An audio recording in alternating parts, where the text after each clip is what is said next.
Call by reference. ठीक है, आगे चलते हैं। फंक्शन आर्ग्यूमेंट, देखो फंक्शन के अंदर जो मैं आर्ग्यूमेंट पास कर रहा हूँ, पैरामीटर पास कर रहा हूँ, भाई पैरामीटर तो मैंने दे दिए, आर्ग्यूमेंट कितने टाइप से पास कर सकते हो? तो देखो पहले तो कुछ पैरामीटर जो है वो डिफरेंट होंगे, वो डिफॉल्ट होंगे। एक होता है पोजिशनल और एक होते हैं कीवर्ड, तीनों एक एक करके पढ़ते हैं। डिफॉल्ट का मतलब क्या है? The default value assign to a parameter should be a constant only. जब मैंने फंक्शन डिफाइन करा तो उनकी कुछ वैल्यू जो है मैंने पहले से डिफाइन कर दी, ठीक है ना। This mean that you can not assign a variable as a default value. ठीक है, हमेशा याद रखो कि जब मैं फंक्शन डिफाइन कर रहा हूँ तो कुछ चीजें क्या होती हैं, कुछ चीजें ऑप्शनल होती हैं। ठीक है ना, कि भाई कभी कोई प्रोग्राम बनाया तो अगर मान लो कोई चीज ऑप्शनल छोड़ दी आपने यूजर के लिए, तो बाय डिफॉल्ट उसकी कुछ वैल्यू सेट करके रखोगे कि अगर उसने ऐड नहीं किया है तो हम ये मान के चल रहे हैं। समझ में आ गई बात? ये ठीक है। तो जैसे मैं यहाँ पर ले लेता हूँ, यहाँ पर मैंने एक फंक्शन बनाया डिफ डेफ F1, और मैंने दो एक काम किया, मैंने तीन वो लिए हैं। ठीक है, तीन पैरामीटर ले लिए ए बी सी, और मैं नीचे प्रिंट करा रहा हूँ, प्रिंट ए कॉमा बी कॉमा सी। ठीक है, अब यहाँ पर मैंने फंक्शन को कॉल करा है F1 2,3,4। तो सिंपल सा प्रोग्राम है, आपको समझ में आ रहा है कि जैसी फंक्शन को कॉल कराऊंगा तो ए के अंदर 2 चला जाएगा, बी के अंदर 3 चला जाएगा, और सी के अंदर 4 चला जाएगा, और प्रिंट क्या होगा? प्रिंट हो जाएगा 2,3,4। समझ में आ गई बात ये? लेकिन अगर मैं फंक्शन इस तरह से बात करूं, मैं बात करूं 2,3, ठीक है, मैं चाहता हूं ए की या बी की या सी की कोई डिफॉल्ट वैल्यू सेट हो जाए, और जो वैल्यू मैं यहाँ पास करूं वो वैल्यू यहाँ पर चली जाए बाकी। ठीक है ना, यानी कि तीन जो वेरिएबल है, मेरा कहने का मतलब क्या है, ए बी और सी तीन वेरिएबल हो गए। अब जो भी वैल्यू यहाँ मैं पास करूंगा, ठीक है ना, वो वैल्यू इनको असाइन हो जाएगी, लेकिन बाय डिफॉल्ट कुछ वैल्यू इनकी सेट कर दूं मैं, क्योंकि अगर मैं ये लाइन लिखूंगा तो वो मुझे क्या देगा? वो मुझे एरर जनरेट करके देगा, क्योंकि मुझे कितनी वैल्यू चाहिए? तीन वैल्यू चाहिए। समझ में आ गई बात ये? तो मैं ये चाहता हूँ कि फंक्शन जब कॉल हो, फंक्शन कॉल में कुछ वेरिएबल की वैल्यू डिफॉल्ट सेट कर दो। समझ में आ गई बात? जैसे मैंने सेट कर दी सी की 1। डिफॉल्ट वैल्यू का मतलब कैसे सेट होगी? सी इज इक्वल टू अगर 1 लिख देता हूँ तो अब इस प्रोग्राम में कोई एरर नहीं आएगी, ये बिल्कुल करेक्ट चल जाएगा, और इसका आउटपुट आएगा 2,3,1। समझ में आ गई बात? तो इस तरह से आप डिफॉल्ट वैल्यू सेट कर सकते हैं। ठीक है, कंडी अगर, और सी इज इक्वल टू 1 लिखने के बाद ये प्रोग्राम भी एग्जीक्यूट होगा। ठीक है ना, ये फंक्शन भी एग्जीक्यूट हो जाएगा, और आउटपुट 2,3,4 ही आएगा। क्या करते हैं, अगर आप वैल्यू नहीं देते हो तो जो डिफॉल्ट वैल्यू है वो प्रिंट करता है, अदरवाइज वो उसको क्या कर देता है? ओवरराइट कर देता है। समझ में आ गई बात? अब ओवरराइट करने में कोई कंडीशन नहीं है कि लेस देन है, ग्रेटर देन है, कोई भी वैल्यू हो सकती है, वो उस वैल्यू को लेस देन भी हो सकती है, इक्वल भी हो सकती है, ग्रेटर भी हो सकती है। बस वो उस वैल्यू को क्या कर देगा? ओवरराइट कर देगा, अगर आपने वो वैल्यू दी है तो। क्लियर है? अब यहाँ पर एक बात का ध्यान रखना है, जब भी आप डिफॉल्ट पैरामीटर दोगे, ठीक है ना, तो वो हमेशा राइट हैंड साइड से ही देना शुरू करो, क्योंकि यहाँ पर 2 और 3 है, तो इसको सीक्वेंस भी तो पता होनी चाहिए। सपोज करो मैं एक फंक्शन बनाऊं, function A comma B is equal to 4 comma C, और अब मैंने फंक्शन कॉल करा F1 2,3। ठीक है ना, तो ये 2 और 3, 2 इसमें जाए और 3 इसमें जाए, कैसे पता करेगा? तो इसीलिए जो प्री डिफाइंड है वो यही है कि जो भी वैल्यू आप पास करोगे डिफॉल्ट वैल्यू, वो लेफ्ट से होनी चाहिए। That means F1 a comma b comma C is equal to 4, इस तरह से होगा। ये भी सही है, F1 a comma B is equal to 1, c is equal to 2, ये भी सही है, ये भी सही है। ठीक है ना, और अगर मैं लिखता हूँ F1 a is equal to 1, b is equal to 1, c is equal to 2, तो ये भी सही है। F1 a is equal to 1, b comma C is equal to 2, तो ये मेरा क्या है? रॉन्ग। समझ गए? और ये जो मैंने बताया था ये भी रॉन्ग था। ठीक है, तो जो भी डिफ़ॉल्ट वैल्यू लोगे वो डिफ़ॉल्ट वैल्यू सेट हो जाएगी, और जब फंक्शन कॉल करोगे, अगर आपने जो पैरामीटर पास किए हैं, दो पैरामीटर पास किए हैं, तो वो इन दोनों में चले जाएंगे, और नहीं तो क्या होगा? अगर तीन दोगे तो वो ओवरराइट कर देगा। ठीक है ना, प्रैक्टिकली अगर देखें इसको तो यहाँ देख लेते हैं एक बार। मैं एक फंक्शन बना रहा हूँ डेफ F1, मैंने तीन वेरिएबल लिए ए बी सी। ठीक है, हाँ, मैंने प्रिंट करा दिया, प्रिंट ए, काम करता हूँ, A is equal to comma A comma B is equal to comma B,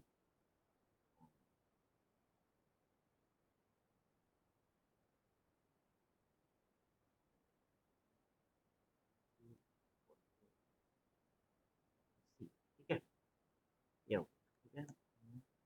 मैंने करा F1 को कॉल, मैंने करा 2,3,4, ठीक है, मैंने रन कराया तो a is equal to 2, b is equal to 3, c is equal to 4 आ गया, बिल्कुल सही आ गया। अब मैंने c की एक वैल्यू असाइन कर दी, दैट इज 1। तो ये डिफ़ॉल्ट वैल्यू है, जब मैं इस फंक्शन को कॉल करा रहा हूँ तो वैल्यू प्रिंट होगी 2, 3, 4, और जब मैं यहाँ पर प्रिंट कर रहा हूँ 2,5, 2,5 तो प्रिंट होगा 251। तो 251 यहाँ पर मैंने c की वैल्यू नहीं दी है तो उसने डिफ़ॉल्ट वैल्यू ले ली। और अगर आप डिफ़ॉल्ट वैल्यू देते हो तो वो उसको क्या कर रहा है, पहले वाले में देखो, पहले वाले में उसने उसको ओवरराइट कर दिया, दैट इज 4, ठीक है ना। अब यहीं पे देखो, अगर मैं लिखता हूँ ए इज इक्वल टू 1, मैंने एक डिफ़ॉल्ट वैल्यू ले ली और मैं फंक्शन में कॉल कराता हूँ सिंपल एक पैरामीटर, तो ये मुझे एरर जनरेट करके देगा। क्यों देगा एरर जनरेट? क्योंकि वो कहेगा कि पहला पैरामीटर तो चलो इसको मैंने ओवरराइट कर दिया 3, लेकिन जो सेकंड पैरामीटर है वो मेरे पास नहीं है, ठीक है ना। देखो ये no default argument follow default argument, ठीक है ना। तो ये जो डिफ़ॉल्ट आर्गुमेंट नहीं हो सकता है बीच में, सॉरी, डिफ़ॉल्ट आर्गुमेंट शुरू में नहीं हो सकता है, डिफ़ॉल्ट आर्गुमेंट हमेशा राइट हैंड साइड से ही होंगे। क्यों होंगे राइट हैंड साइड से? क्योंकि जब वो ये कॉल करता है तो ये लेफ्ट हैंड साइड से वैल्यू पुट अप करना शुरू करता है, समझ गए। कोई भी फंक्शन कॉल होता है, जैसे एक फंक्शन मैं और बनाता हूँ, सपोज करो यही वाला फंक्शन ले लेते हैं, ठीक है ना, ये वाला फंक्शन लिया है मैंने। अब इस फंक्शन को मैं कॉल करूँ, मैंने कॉल करा f1 इज इक्वल टू 2, 3, तो ये जो 2 वैल्यू है ये हमेशा क्या करेगा, लेफ्ट हैंड साइड से वैल्यू पुट करना शुरू करेगा, समझ गए। तो अब आप मान लो फंक्शन बनाते हो f1, आपने लिखा a is equal to 1, b comma c is equal to 2, और फंक्शन आपने कॉल करा f1 इज इक्वल टू 2, ये 2 वैल्यू लेफ्ट हैंड साइड में इसमें पुट कर दी। अब सेकंड पैरामीटर में वैल्यू पुट करनी है तो यहाँ उसे वो वैल्यू मिलेगी, तो इसलिए ये क्या दे देगा, ये मुझे एरर जनरेट कर देगा। समझ में आ गई बात। तो डिफ़ॉल्ट में क्या करते हैं हम, कुछ वैल्यू जहाँ हमें लगता है कि हमें वैल्यूज पहले से पता होंगी, पहले से पता नहीं है या ऑप्शनल छोड़नी है, कुछ उनकी डिफ़ॉल्ट वैल्यू सेट करनी है तो वो सेट कर सकते हो। कंडीशन सिर्फ दो ही हैं, पहली कंडीशन के जो भी डिफ़ॉल्ट वैल्यू होंगी वो लेफ्ट से राइट की, राइट से लेफ्ट की तरफ होंगी, और जब आप कॉल करोगे तो वहां पर अगर आप वैल्यू देते हो तो वो उसको ओवरराइट कर देगा, नहीं देते हो तो वो डिफ़ॉल्ट वैल्यू को प्रिंट कर। समझ में आई बात? ये डिफ़ॉल्ट वाला क्लियर हुआ?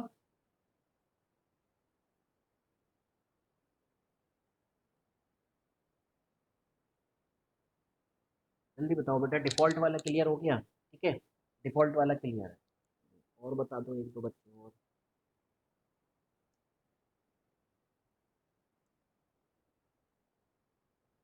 ठीक है, अब बात आती है आगे, डिफ़ॉल्ट के बाद आती है पोजिशनल, ठीक है ना। पोजिशनल बहुत ही गजब चीज़ है। पोजिशनल क्या करता है, दो तरीके से मैच करता है। एस चौधरी यस सर लिखा, नाम नहीं लिख सकता अपना,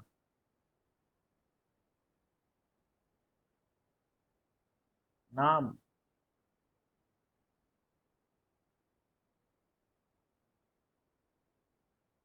पता ही भाई, चलो कोई बात नहीं, ठीक है।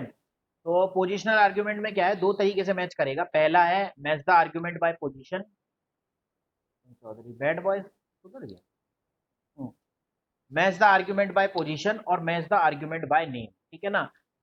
भाई सबसे पहले जो मैंने फंक्शन को कॉल किया है, ठीक है, मैंने एक लिखा डेफ f1 ए, ठीक है, और मैंने यहाँ पर कॉलन लगाया और मैंने लिख दिया फ्रेंड ए,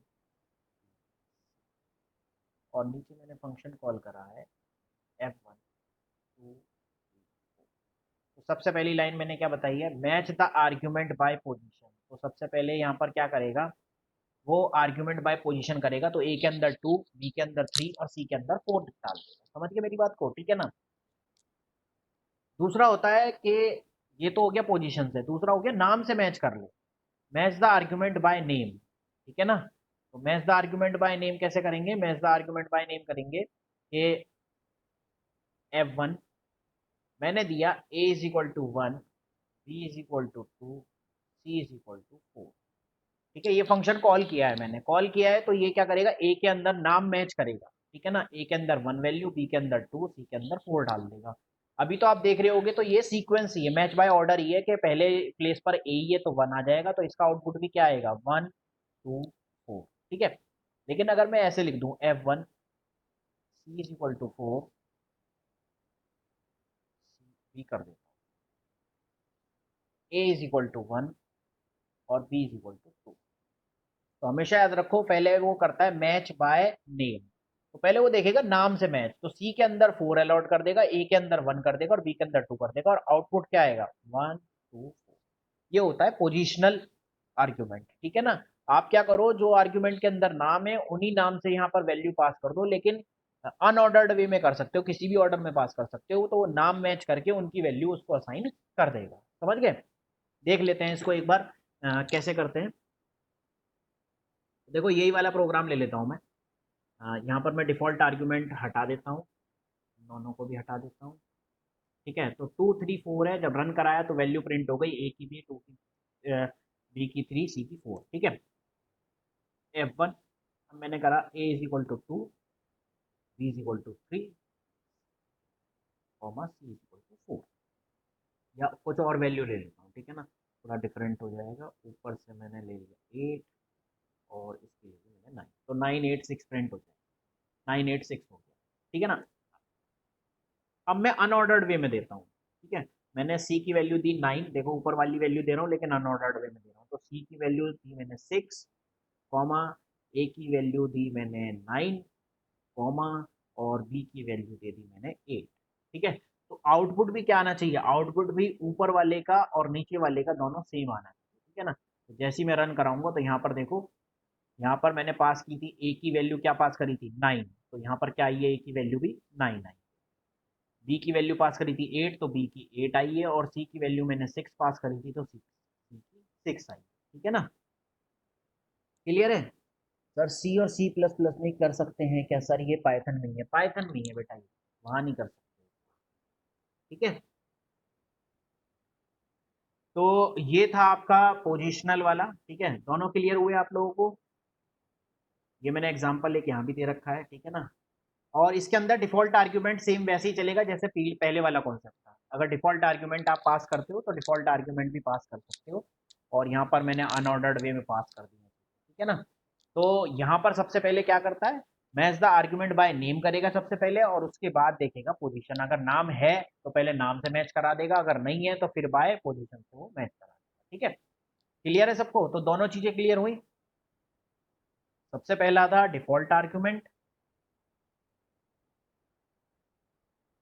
और दूसरा था पोजिशनल आर्ग्यूमेंट, ठीक है। दोनों क्लियर है। फिर तीसरे की तरफ चलते हैं, कीवर्ड की तरफ।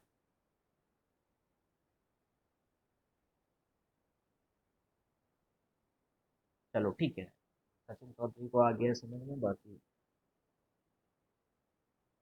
कीवर्ड समझो। अब मैं कीवर्ड समझाने से पहले एक प्रॉब्लम बताता हूँ आपको। सपोज करो आपको एक प्रोग्राम बनाना है जिसमें मैं नंबर दूं और वो नंबर के सम मुझे दे दे, ठीक है। कितने नंबर का सम होगा ये मुझे नहीं पता, ठीक है। तो मैं क्या करूंगा, मैं एक काम करूंगा, मैं फंक्शन बनाऊंगा डिफ डेफ सम1, यहाँ पर लिखूंगा एक्स वाई, और प्रिंट, प्रिंट नहीं बल्कि फंक्शन तो रिटर्न करवा लेता हूँ वैल्यू, प्रिंट ही करा, प्रिंट एक्स प्लस, ठीक है, पहला फंक्शन बन गया। दूसरा फंक्शन डेफ सम2 X comma Y comma Z,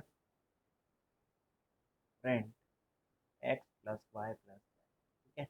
एक तीसरा फंक्शन बना लेता हूँ सम3 X comma Y comma Z comma K, print X plus Y plus Z, ठीक है। अब कितने भी नंबर का सम आपको चाहिए हो सकता है, तो ऐसे कितने फंक्शन डिजाइन करोगे, तो मैं ऐसा चाहता हूँ कि कोई एक ऐसा फंक्शन बन जाए डिफ डेफ एक्स यहाँ पर कुछ ऐसा पास हो जाए, यहाँ पर एक लूप चल जाए और मैं फटाफट फटाफट सबको सम करता हुआ चला जाऊँ। तो ऐसे कैसे होगा, ठीक है ना? तो देखते हैं कैसे होगा। उसके लिए यहाँ पर कीवर्ड दिए गए हैं, कीवर्ड फंक्शन दिए गए हैं। पहला दिया गया है स्टार ARG, ठीक है ना?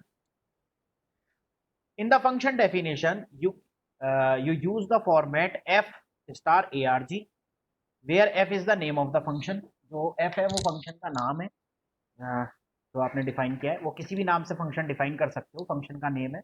तो यहाँ मैंने f लिख रखा है, नीचे मैंने एग्जांपल में f1 लिख रखा है। आप जिस नाम से बनाना चाहो, सम के नाम से बनाना चाहो, सम वन के, तो वैसे बना देना, ठीक है। और star ARG is a variable, ठीक है ना? ये वेरिएबल है, ये फिक्स्ड है, ये प्री डिफाइंड है, ठीक है ना? तो ये क्या करता है, लिस्ट ऑफ आर्ग्यूमेंट जो भी आप दोगे, स्टार लगा दिया कि स्टार का मतलब कितने भी हो सकते हैं। तो ये क्या करता है, लिस्ट ऑफ आर्ग्यूमेंट को स्टोर करके रखेगा। तो ये लिस्ट की फॉर्म में मतलब स्टोर करेगा, ठीक है ना? That is function call an x, ठीक है। देखो वही प्रोग्राम मैंने यहाँ पर बनाया है। मैंने लिया def F1 star ARG, sum is equal to ले लिया मैंने 0। फिर मैंने लिया 4x इन ARG, तो यानी ARG के अंदर वो सारे पैरामीटर आ गए लिस्ट की फॉर्म में। और वो मैंने एक एक करके किसके अंदर पास कर रहा हूँ, एक्स के अंदर। सम क्या कर रहा है, 0 प्लस एक्स, उनको बार बार सम कर रहा है। और जैसे ही लूप से बाहर निकलेगा, फंक्शन ने मुझे क्या रिटर्न कर दिया, सम रिटर्न कर दिया। और नीचे मैंने फंक्शन कॉल करा के उनको प्रिंट करा दिया। समझ के बात को, ठीक है। तो ये एक फंक्शन बन गया, जितने चाहे उतने आप दे सकते हो और उतना आपकी वैल्यू प्रिंट हो जाएगी, ठीक है। प्रैक्टिकली देखते हैं। डेफ, एक काम करता हूँ मैं, माय सम नाम से एक फंक्शन बना दिया, ठीक है ना? मैं बना रहा हूँ, तो मैं, मेरा सम है और अंदर मैंने पास कर दिया स्टार ARG, ठीक है। ठीक है साहब, सम इज इक्वल टू 0। मैंने लिया 4x इन ARG के अंदर लिस्ट आ जाएगी, ठीक है। Sum is equal to sum plus, और जो भी x के अंदर वैल्यू है, ठीक है। जैसे ही लूप से बाहर निकले, जब लूप खत्म हो जाए तो बाहर मुझे प्रिंट कर दे सम, ठीक है। प्रिंट करा दो चाहे रिटर्न करा दो, रिटर्न करा लेता हूँ, ठीक है। क्योंकि फिर वहाँ पर मैं करा था, ठीक है। चलो, प्रिंट। अब देखो फंक्शन को कॉल करो, माय सम, किसका सम चाहिए, 2,3। तो ये मुझे 2,3 का सम प्रिंट कर देगा 5, ठीक है। प्रिंट माय सम 3,6,5,9, ठीक है ना? जितनी वैल्यू भी आप पास करोगे, ये आपको उनका सम यहाँ पर रिटर्न कर देगा। इन सब का सम अगर देखोगे तो सम यही आएगा, 8 दूनी से 17, 17 और 3 20, 20 और 11 31, ठीक है बेटा। तो ये एक फंक्शन बन गया जिसमें आपको नहीं पता कि कितने नंबर ऑफ आर्ग्यूमेंट आप पास करने वाले हो, तो आप इस तरह से यहाँ पर पास कर सकते हो। वो लिस्ट की फॉर्म में आपके पास आ जाएगा। समझ में आती बात ये, ठीक है? इतना क्लियर हुआ?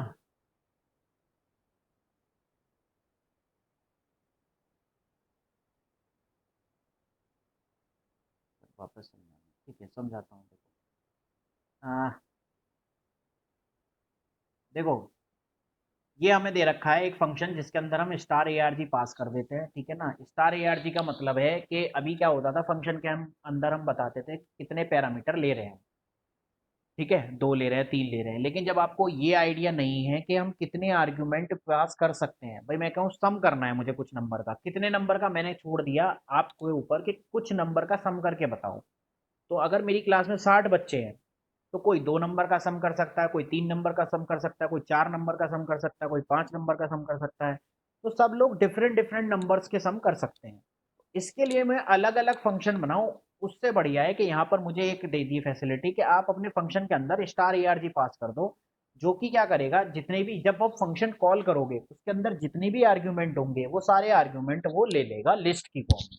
समझ गए मेरी बात को?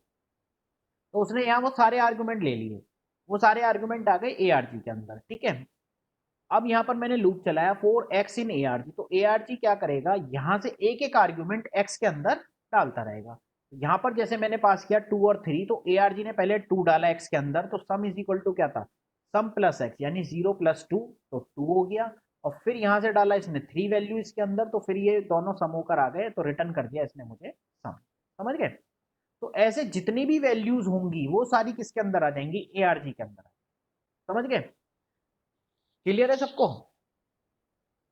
तो बेसिकली जब आपको ये नहीं पता कि कितने नंबर ऑफ आर्ग्यूमेंट हम लोग पास कर सकते हैं, ठीक है ना, उसके लिए हमारा इस्तेमाल होता है ARG, ठीक है ना, स्टार ARG। तो ये बहुत अच्छा फंक्शन है, आप ये बनाओगे तो आपको बहुत सारे फंक्शंस ओवरलोड करने की जरूरत नहीं है, एक ही फंक्शन में सारे काम हो जाएंगे। जैसे कि अगर मैं बात करूं, सम का बात करा मैंने, ठीक है ना, तो या मुझे सैलरी कैलकुलेट करनी है, ठीक है ना, तो सैलरी कैलकुलेट में मुझे 2 पैरामीटर पास करने हैं, 3 पैरामीटर पास करने हैं भाई, ठीक है ना, तो जितने पैरामीटर मैं पास करूंगा वो सारे पैरामीटर लास्ट में जुड़ जाएंगे, ठीक है। एक बंदे को क्या करना है, एक बंदे को मुझे 4 चीजें देनी है, ठीक है ना, मुझे उसको बेसिक देना है, मुझे उसको HRA देना है, मुझे उसको TA देना है, एक उसको मुझे DA देना है। तो मैंने क्या करा, फंक्शन कॉल करा, उसके अंदर 4 वैल्यू पास कर दी। अब एक दूसरा बंदा जिसको मुझे 5 चीजें देनी है, DA के अलावा मुझे उसको क्या देना है, मुझे उसको न्यूज़पेपर का और देना है एक्स्ट्रा, ठीक है ना, और मुझे उसको देना है OT, ओवर टाइम का देना है। तो 6 पैरामीटर, तो उसमें 6 पैरामीटर पास कर दो, वो पास हो जाएंगे और टोटल करके दे देंगे। तो अलग अलग आपको फंक्शन बनाने नहीं पड़ेंगे, ठीक है ना। तो उसके लिए होता है आपका कीवर्ड आर्ग्यूमेंट, होता है स्टार ARG का, ठीक है ना। अब यहाँ एक प्रॉब्लम है, यहाँ एक प्रॉब्लम है, प्रॉब्लम ये है कि ये जो चलता है ये सिर्फ 3 ही चीज़ों के लिए चलेगा, ठीक है ना। मतलब वेरिएबल के लिए चल जाएगा, दैट मीन्स वेरिएबल हमारी लिस्ट की फॉर्म में होगी, वो एक्सेस हो जाएंगी, सेट भी हो जाएंगे, टपल्स भी हो जाएंगे, लेकिन डिक्शनरी नहीं होगी, क्योंकि डिक्शनरी के पास होते हैं 2 चीज़ें। देखो इन तीनों चीज़ों के पास तो क्या होती हैं, 2 ही चीज़ें होती हैं। पहली होती है इंडेक्स, इंडेक्स से सेट एक्सेस कर लेते हैं, और एलिमेंट, ठीक है ना, इनसे ही तो हमें एक्सेस करते हैं। इसके पास क्या होती है, की होती है और एक एलिमेंट होता है उसके अंदर ही, ठीक है ना। और जिस लोकेशन पे ये स्टोर होते हैं वो इंडेक्सिंग कहलाती है, और इंडेक्सिंग इसकी होती नहीं, क्योंकि ये क्या होती है, अनऑर्डर्ड होती है। तो ये किस हिसाब से एक्सेस करते हैं, ये हम एक्सेस करते हैं की हेल्प से डिक्शनरी को। तो डिक्शनरी हमारी इससे एक्सेस नहीं हो सकती, ठीक है। तो डिक्शनरी के लिए इसने और आगे एक सॉल्यूशन दिया है, वो दिया है डबल स्टार KWARG। ये KW मीन्स कीवर्ड और ARGS आर्ग्यूमेंट, ठीक है ना। Double star KWARGS is different from ARG, that is, जो स्टार ARG है, you provide only one value for each argument. Her argument के अंदर सिर्फ एक ही वैल्यू पास कर सकते हो, जैसे कि आप उसके अंदर करते थे। मैं क्या कह रहा था, लिस्ट, डिक्शनरी या सेट के अंदर भाई लिस्ट बनाते थे तो कैसे करते थे, 1, 2, 3, 4, तो एक बार में एक ही वैल्यू पास कर रहे हो। टपल्स बनाते थे तो भी क्या करते थे, 1, 2, 3, 4, एक टाइम में एक वैल्यू।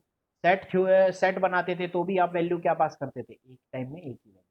लेकिन डिक्शनरी के अंदर क्या होता था, डिक्शनरी के अंदर आप वैल्यू पास करते थे, आपने पास करा ए, डिक्शनरी पे जो है वो वैल्यू आ जाए 1, बी प्लेस पर आ जाए 3, सी प्लेस पे आ जाए 4, ठीक है। तो ये डिक्शनरी थी। तो हर प्लेस पर आप 2 वैल्यू रखते थे, 2 वैल्यू में एक होती थी आपकी की, और दूसरा होता था आपकी उसकी वैल्यू या एलिमेंट, जो भी आप कहना चाहो, ठीक है। तो ये प्रॉब्लम थी ARG के अंदर, तो इसलिए हम क्या करते हैं, KWRG डिफर है ARG से। ARG में हम प्रोवाइड करवाते थे ओनली वन वैल्यू, जबकि डबल स्टार के अंदर 2 वैल्यूज होती हैं, वन फॉर की और अदर फॉर इट्स वैल्यू। समझ में आ गई बात? तो ये हमें 2 वैल्यू रिटर्न करता है। तो जब भी हम कोई डिक्शनरी पास करेंगे, वो डिक्शनरी हमें 2 वैल्यू रिटर्न करके देगा, ठीक है। The key value pair is being pass to a function as a dictionary, dictionary pass करेंगे। अब पहले देखो एग्जांपल देख लेते हैं। एक डेफिनेशन मैंने फंक्शन बनाया, इसके अंदर वही वैसे ही सेम जैसे ARG लेता था, डबल स्टार KWARGS ले लिया। लूप लिया मैंने 4 XY N KWRGS dot items, और लिया है मैंने एक फंक्शन कॉल किया है जो KWRGS से रिलेटेड है, क्योंकि इसी के थ्रू क्या है, इसके थ्रू ही मैंने कॉल किया है, ठीक है। तो ये आइटम क्या करके देगा, ये एक बार में पूरा आइटम रिटर्न करेगा, ठीक है ना। एग्जाम्पल अगर मैं यहाँ लिखूँ, यहाँ पे बनाता हूँ program, def F1 double star KWARGS, ठीक है। मैंने लिया 4 X, सॉरी यहाँ पर होंगे 2 value, X N KWARGS dot I, ठीक है, कॉलन, और यहाँ पर मैं प्रिंट कराऊंगा X,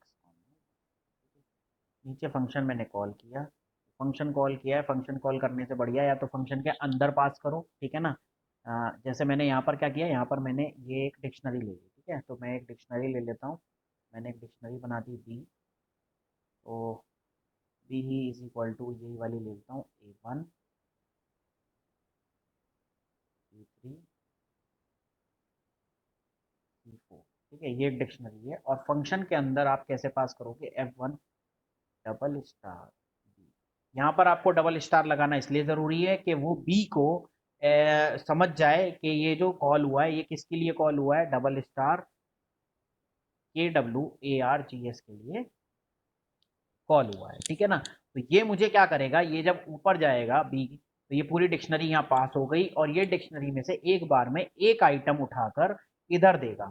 और एक आइटम में चूंकि दो चीजें हैं, तो ये यहाँ पर मैंने दो वेरिएबल लिए हैं, तो एक के अंदर तो आएगी की, एक्स के अंदर आएगी की, और वाई के अंदर आ जाएगी वैल्यू। समझ में आती है बात ये, ठीक है। तो यहाँ पर भी देखो मैंने क्या किया है, यहाँ पर मैंने एक डिक्शनरी ले ली, वन मेरी की वैल्यू है और की है, और दूसरा मेरा टू जो है वो वैल्यू है। यहाँ पर मैंने F1 में कॉल कर दिया, तो प्रिंट क्या करेगा, 1 2 2 3 3 4 4 5, ठीक है। प्रैक्टिकली देख लेते हैं एक बार, प्रैक्टिकली कैसे करेंगे इसको।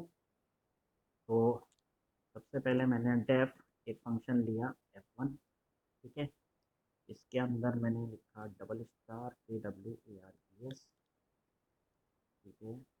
और चूँकि मुझे दो वैल्यू मिलेंगी तो x v ले लेता हूँ, एन किसके अंदर KWARGS डॉट आइटम फंक्शन, ठीक है। प्रिंट, हर बार मुझे प्रिंट कर दे x, y, ठीक है। बाहर निकलोगे लूप से, फिर एक डिक्शनरी बनाओगे, बी इज इक्वल टू, मैंने एक डिक्शनरी बनाई, डिक्शनरी बनेगी इन बेसिस से।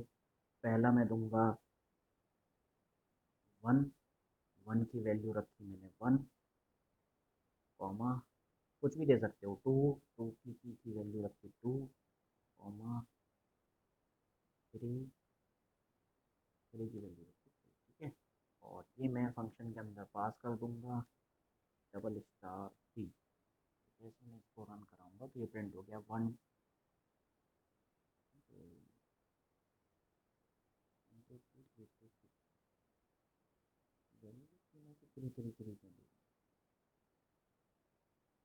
सॉरी वाई, वाई की वैल्यू ऊपर कहीं 3 होगी ना तो बी मैं रन करूंगा तो 1 2 3 आ गई, ठीक है बेटा, क्लियर है।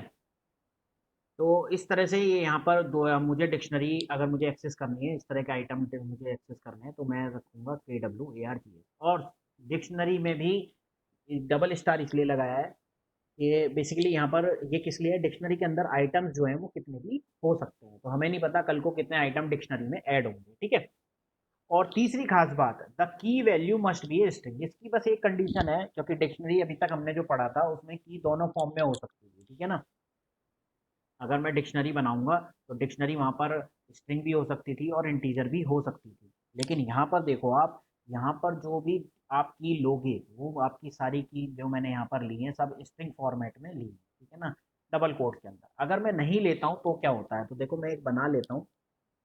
तो मैं एक काम करता हूँ, मैं ऊपर पहले एक डिक्शनरी बनाता हूँ, ठीक है ना। मैं एक डिक्शनरी और बनाता हूँ, सी इज इक्वल टू ये एक डिक्शनरी बना रहा हूँ, 1 कॉलन, ठीक है, कॉमा और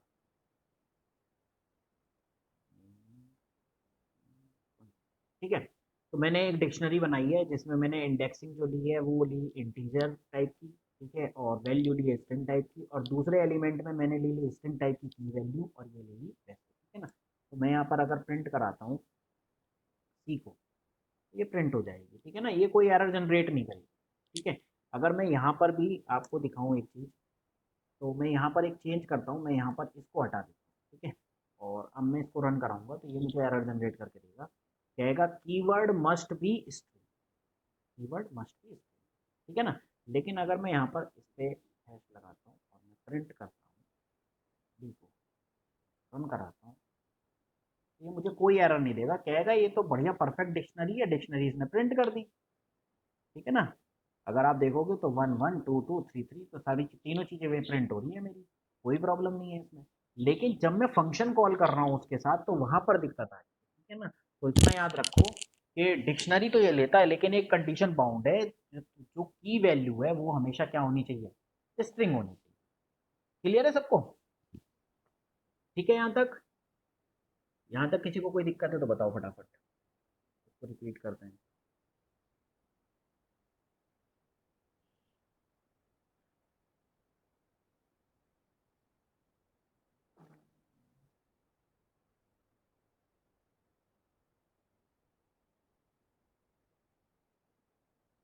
नहीं है, ठीक है चलो।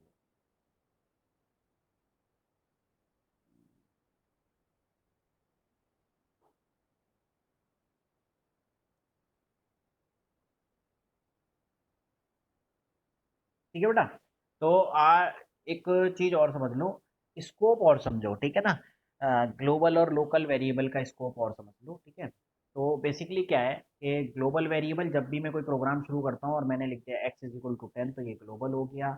अब मैंने लिखा डेफ f1 x, तो अब यहाँ जो ये जो फंक्शन के अंदर रहेगा ये हो गया लोकल वेरिएबल इस x इसके लिए, ठीक है ना।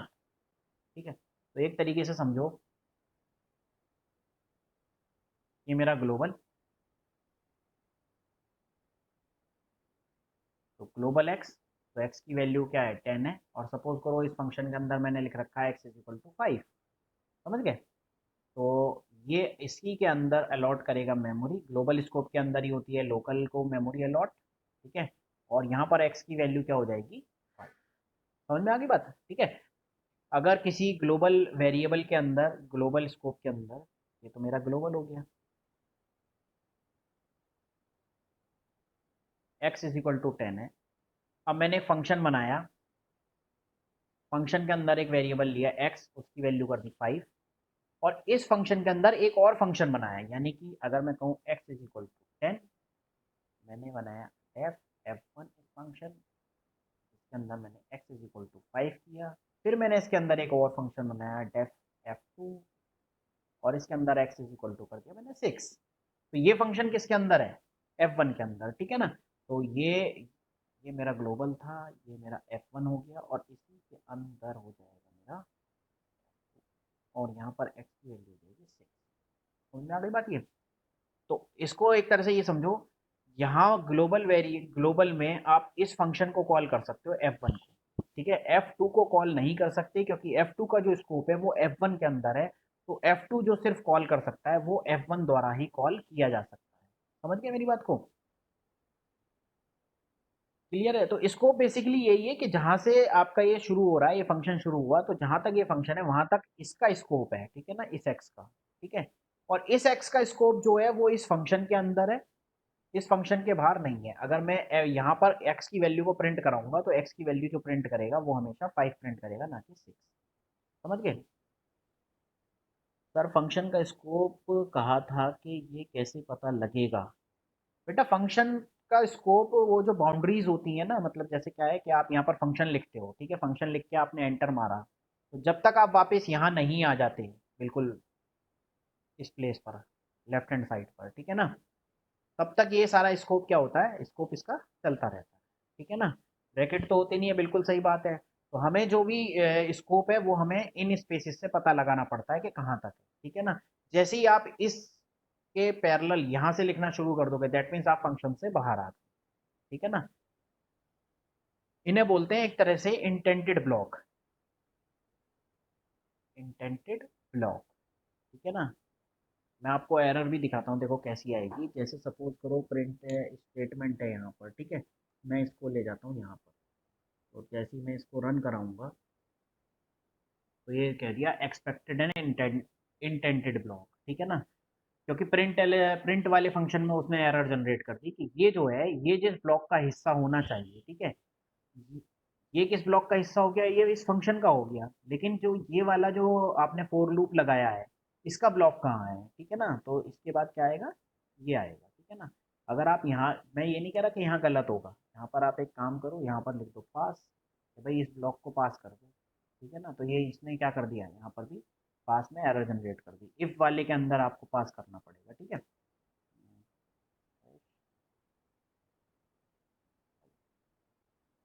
ये पास में यहाँ पर,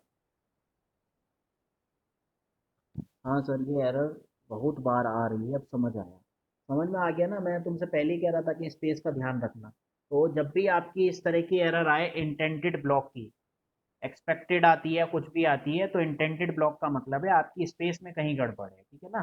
तो वो आप देख लो कि आपके जो स्पेस दे रखे हैं आपने, जो ब्लॉक के अंदर स्पेस, इफ के बाद, फोर के बाद, फंक्शन के बाद, जहाँ भी वाइल लूप के बाद, जहाँ भी आप ये कॉलन लगाओगे वहां पर स्पेस ऑटोमेटिकली आएगा, तो वो स्पेस करेक्ट हो।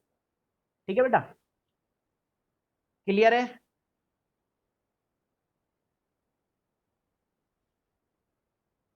बाकी सबको क्लियर है।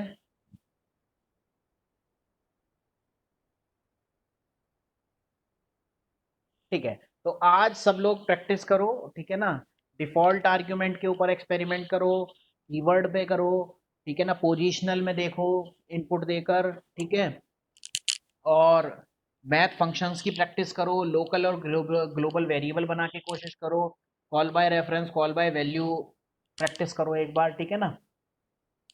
कल अपन देखेंगे फंक्शंस को और थोड़ा डिटेल में देखेंगे, ठीक है ना। फंक्शंस में और भी बहुत सारी चीज़ें होती हैं, तो वो हम कल प्रैक्टिस करेंगे, ठीक है बेटा। और तन्मय कपूर, तेरी एक प्रॉब्लम आ रही थी, वो सॉल्व हुई?